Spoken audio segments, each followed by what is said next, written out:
Understanding the steps to buying a house in the UK, beginner's guide.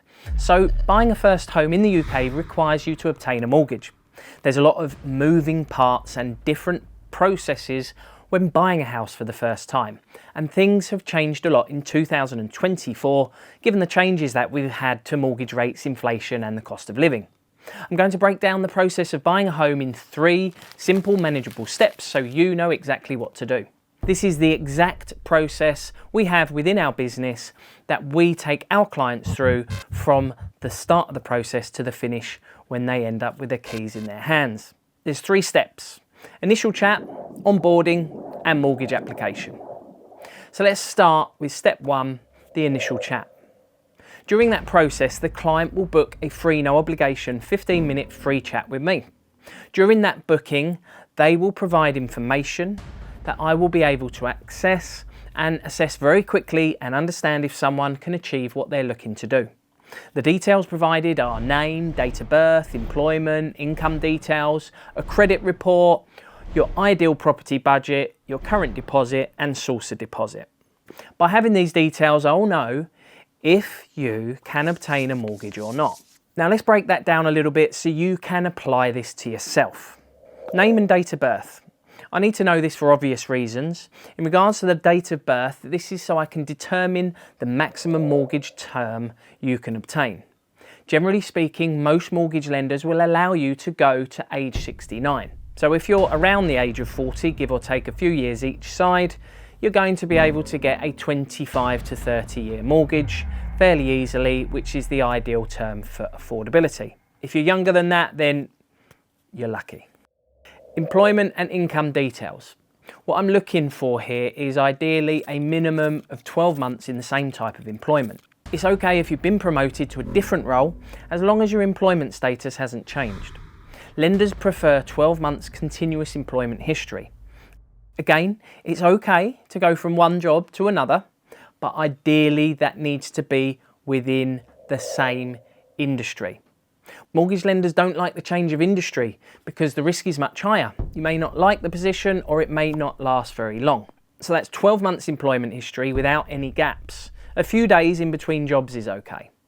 Going from employed to self-employed or vice versa could be a problem. With self-employed, you need at least 1 year's accounts. And if you're just starting the employed position for the first time, for a little while, you're going to not have much history. Now, some mortgage lenders will look at you with anything between 1 to 3 months history if you've got pay slips. But your mortgage application will be scrutinised a lot more. And that's why I say 12 months is key, because I want you to end up with the keys in your hands at the end of the process. And this is one of the easiest ways to prepare yourself to ensure that chance is higher. A credit report. So most high street lenders, we need to have clean credit history. That's no defaults, no CCJs, no IVAs, no bankruptcies, no payday loans taken out within the last 12 months and no debt management plans. An arrangement is okay as long as it doesn't result in a missed payment. A credit report provides me with this information. Mortgage lenders will look at 3 different credit agencies and there's only one service out there that will provide you a credit report with all of these credit agencies' history. That is checkmyfile.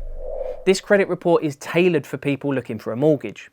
The free ones are no good for mortgage purposes because they only provide 1 report and there's 3 we need to look at. So get a checkmyfile credit report if you want clarity. You can download your credit report for free as long as you cancel within the first 30 days. Otherwise it's £14.99 thereafter. Now, if you do have any missed payments and maybe even a small default, some high street lenders from the high street may still look at you. Anything worse than that, then a specialist lender may be required, and the deposit, instead of being up to 5% required for high street lenders, could be 10 to 15% dependent on the adverse credit. So having a credit report, I'm able to tell you if you're likely able to obtain a high street lender or if you need a specialist lender, along with the deposit you'll need. Property budget, current deposit and source of deposit. These are all linked together. I want to understand what you feel your property budget is. Most people have an idea because you've been on Rightmove, haven't you? Picturing yourself in that property. Now, with someone's income and expenditure, I'm able to do an approximate calculation and work out if the property budget is achievable by the amount you're looking to borrow on the deposit available you have. Ideally, if your income, single or joint, times 4.25 achieves the amount of mortgage you're looking for, this is the ideal situation. Most lenders will lend a bit more, but it's good to have a buffer and not borrow the maximum, as there are other variables which could decrease the amount you could borrow, such as expenses and property costs. Step 2, onboarding. So if everything looks okay in the initial chat, I'll send you a link so you can onboard. This will send you a form to fill in online and request some documents to upload, such as ID, proof of address, proof of income, salary credited bank statements and proof of deposit. For ID, you can use an in-date passport or UK driving licence.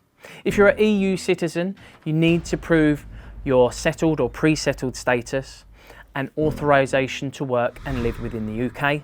And if you're a non-UK national, you'll need to show your visa as well. If you haven't got any of these documents, don't apply for a mortgage until you have. Proof of income can be through 3 months pay slips if you're employed, your most recent contract for contractors, or 1 or 2 years SA 302s and tax year overviews if you're self-employed. Proof of deposit is an important one. One of the most important things is that you can prove where the money came from. If it's cash under your bed, or if you're Turkish and you received cash gifts during a celebration, that's not going to work. Cash is a no-go, as you can't prove where it's come from. If you do have cash, then I suggest putting that money towards the fees and not the deposit. If any of the money has been gifted, it needs to come from an allowable country. If you Google it, you can find the allowable countries, and the person making the gift also needs to prove where the money has come from. If it's an inheritance, you'll need a death certificate, will, and evidence of completion via a solicitor. The purpose of onboarding is to check all through the documents to make sure everything looks okay, and then if so, provide a mortgage and solicitor quote, which if you're happy with, will then obtain permission to carry out credit scores and get a mortgage agreement in principle certificate for you so you can look at properties and put in offers. The estate agent will likely ask for evidence of your agreement in principle and often evidence of deposit. We'll also provide you the service where you can send us the links to the properties you're looking at so we can give you feedback, and we'll also put in and negotiate offers on your behalf if that's what you want us to do.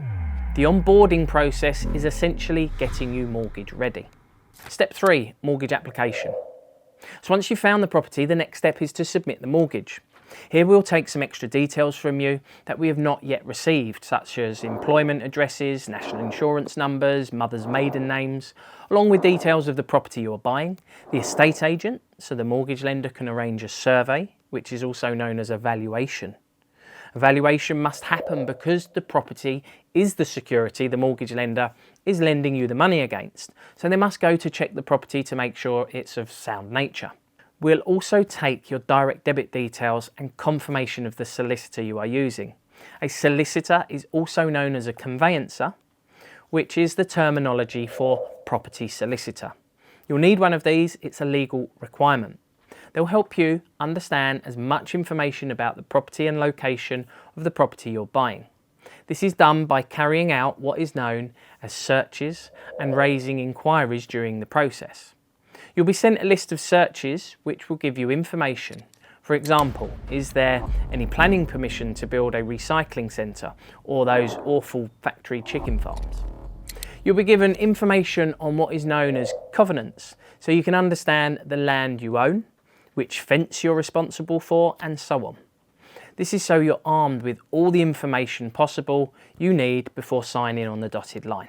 Once we've submitted your mortgage, the idea is for us to obtain you a mortgage offer, which is the legal document that states you've got the mortgage and the mortgage lender is willing to lend the money. In order to obtain a mortgage offer, the mortgage lender needs to see the evidence from the onboarding process, so all your ID and related documents, income, proof of deposit. And as long as we can prove what we've told the mortgage lender within the mortgage application, such as your credit history, employment and income, combined with an acceptable valuation or survey, we touched on this earlier, the mortgage lender must value the property. And as long as the mortgage lender is happy With all those different variables of the application, they will issue the mortgage offer. Once the mortgage offer is issued, that's the mortgage side done and dusted. The rest is in the hands of the solicitor. When everything's ready, you'll sign the contract, place your deposit and exchange contracts. This is where all parties have signed their contracts and exchanged them, hence the word exchanged. You are then legally bound to the process. And if you pull out after this point, you would lose your deposit. Once you've exchanged, there is usually a gap of around 1 to 2 weeks before you receive your keys, as once you've exchanged contracts, the mortgage lender will then start preparing to send your solicitor the money to send to the seller. Sometimes you can exchange and complete on the same day. If you'd like to understand your mortgage options and end up with the keys in your hands, just book a free consultation using the link in the corner of the screen, in the description below, by clicking the mortgage chain logo at the end of the video, or by going to mortgagechain.co.uk, where you will be able to download free guides and some free online courses I've done as well. And that's it. You've gone through the 3-stage process and ended up with the keys in your hand. Congratulations, homeowner. Mortgage warning. As a mortgage is secured against your home, it could be repossessed if you do not keep up the mortgage repayments. So thanks for watching today's video. Please check out the show notes for a recap with access to any links discussed today. And if you like this video and feel like you're getting value, please do consider subscribing and ringing the bell to receive notifications. Have a beautiful day. I'll see you in the next one.